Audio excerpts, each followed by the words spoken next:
အားလုံးမင်္ဂလာပါဗိုလ်ချုပ်ရင်းပညာ YouTube channel ကနေပြီးတော့ကြိုဆိုလိုက်ပါတယ်ကျွန်တော်ဒီနေ့မျှဝေပေးတော့မယ့်တင်ခင်းကတော့ Adobe Premiere Pro ထဲမှာBasic 3D floating effect လေးကိုရှင်းပြပေးတော့မှာဖြစ်ပါတယ်ဒီတင်ခင်းကမစားတင်ခင်းမှာကျွန်တော်ရဲ့ YouTube channel ကို subscribe မလုပ်ရသေးရင် subscribe လေးလုပ်ပေးခဲ့ဖို့တောင်းဆိုပါတယ်ဒါကြောင့်ကျွန်တော်အရင်ဆုံးကျွန်တော်နမူနာလုပ်ထားတဲ့ဗီဒီယိုကလေးလေးကိုကြည့်ပါမယ်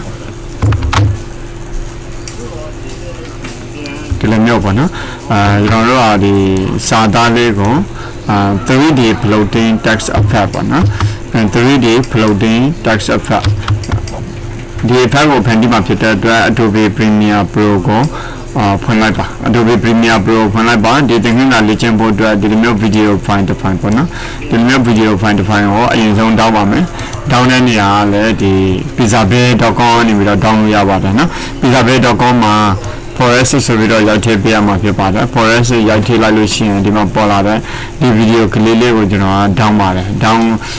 နှိပ်လိုက်လို့ရှိရင်ဒီဗီဒီယိုကလေးကိုနှိပ်လိုက်တာနဲ့ဒီလိုမျိုးပေါ်လာပါမယ်ပေါ်လာလို့ရှိရင် download မှာ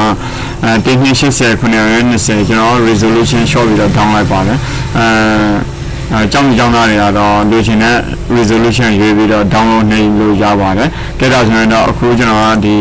site ကိုရွေးတဲ့1080 ရိုး HD ပေါ့နော် HD format site ကိုယူပြီးတော့ download နှိပ်လိုက်ပါတယ်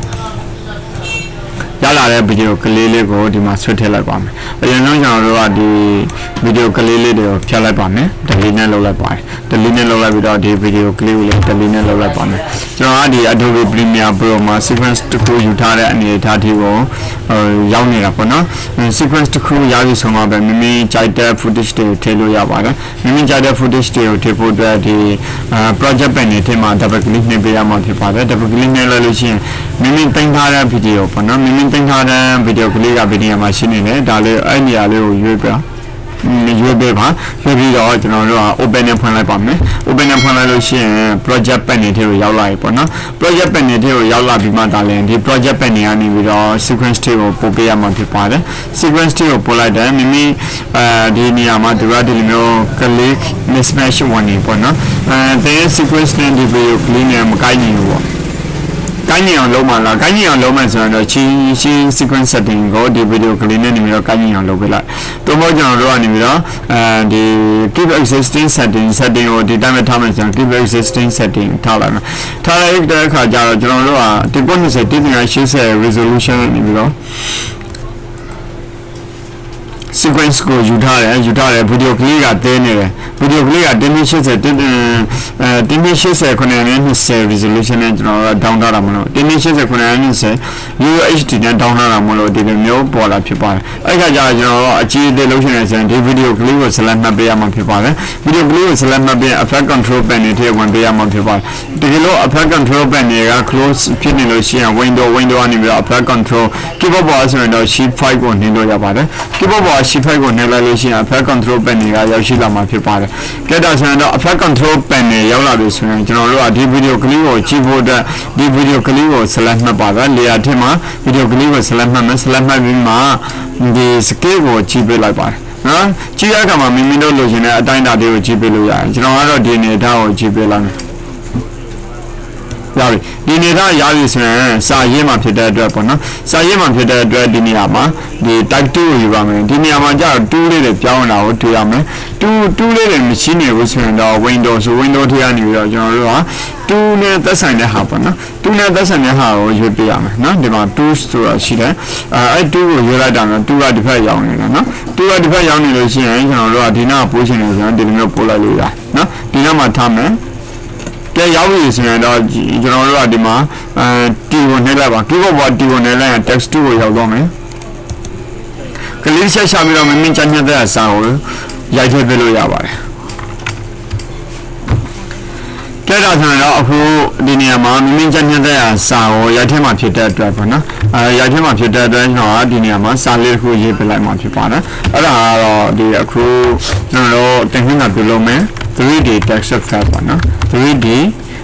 text floating 3D floating text ပေါ့နော်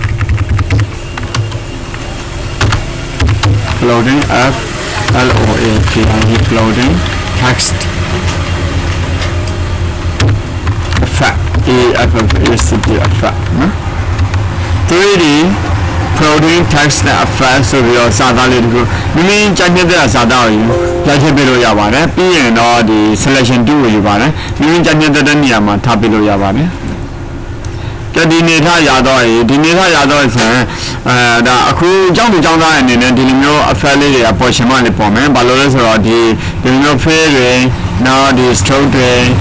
နောက်ပြီးတော့ဒီ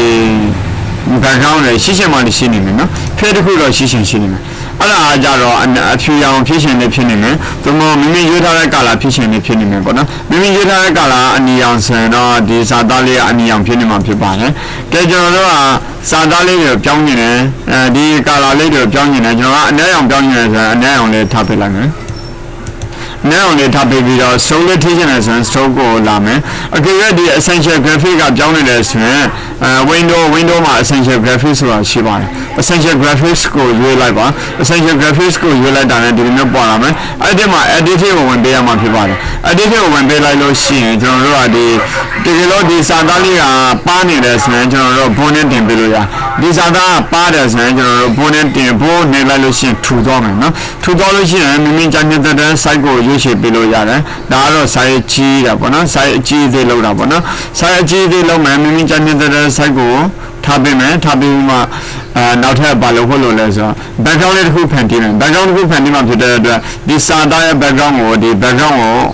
on ပေးလိုက်လို့ရှိရင်စာသားရဲ့ background ပေါ်လာမယ်အဲ့မှာ opacity ဆိုတာရှိတယ် opacity ဒီလိုမျိုးထားမလားဒီမှာထက်ဝက်လောက်ပဲထားမလားထက်ဝက်လောက်ပဲထားမယ်ထက်ဝက်ကြော်လောက်ထားမယ်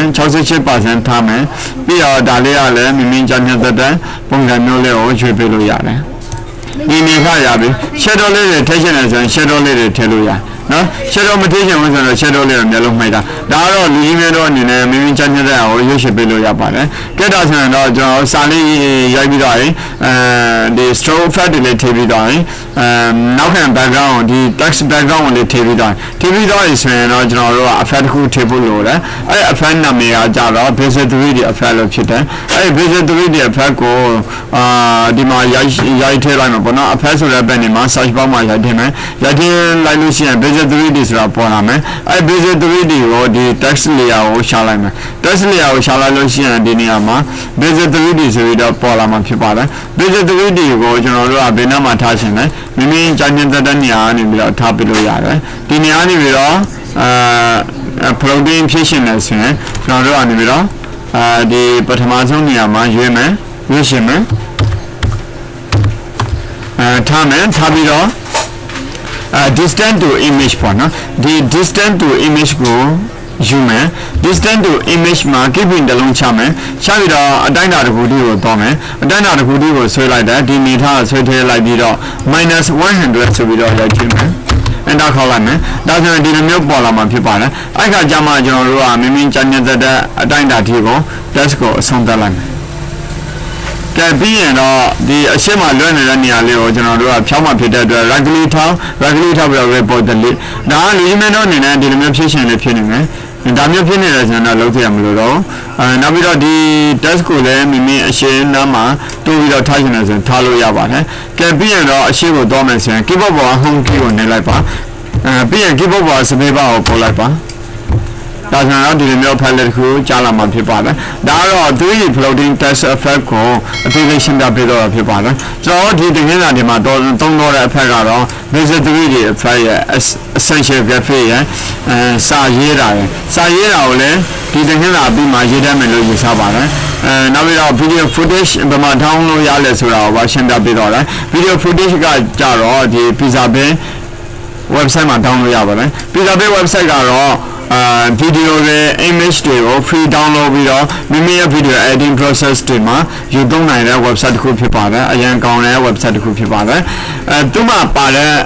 footage တွေအကုန်လုံးသူ့မှာရှင်းနေတဲ့ footage တွေအကုန်လုံးကတော့ free ဖြစ်ပါတယ်မိမိကြညက်တဲ့ရအောင်ယူသုံးခွင့်ရှိပါတယ်အားလုံးပဲကျေးဇူးတင်ပါတယ်ဒါဆိုရင်တော့ဒီ 3D basic floating text effect ကိုနားလည်မယ်လို့ထင်ပါတယ်နော်ကဲဒါဆိုရင်တော့ဒီတင်နေတာကိုဒီမှာပဲရန်နာလိုက်ပါမယ်အားလုံးပဲစိတ်ရှင်းတာရှင်းကိုယ်ကျမရှင်းနဲ့ပြည့်စုံကြပါစေ